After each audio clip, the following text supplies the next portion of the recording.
Hey guys, welcome to my YouTube channel. This is Jay Patel and I am a certified physician assistant here at MyFitMed.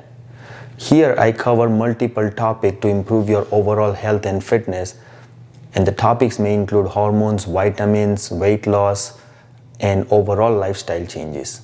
The goal is not to treat you but to educate you to help you get in the best shape of your life.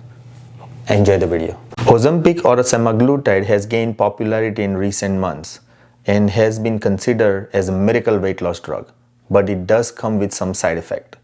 Ozempic face is one of those side effects. Today I'm going to discuss about Ozempic face that has been trending around social media. So Ozempic face referred to increased wrinkling or hollowing of the face when people lose weight fast while on this medication. Rapid weight loss while on this medication can result in excess skin on the face or hollow face.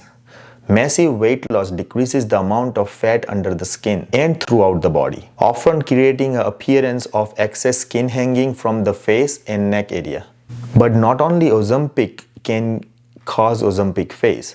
Massive weight loss by any mean will lead to Ozempic face, like weight loss through other medication, bariatric surgery, or aggressive diet and exercise can also give you the similar type of side effect. We call it Ozempic face. In following video, I'm going to discuss about how to prevent Ozempic face, and if you already have Ozempic face, how to manage and fix it. Thanks for watching. Hope you learned something about optimizing your overall health. Talk to your medical provider before starting any treatment. Let us know what other topics you want me to cover. Give us a thumbs up if you like the video and subscribe for more videos.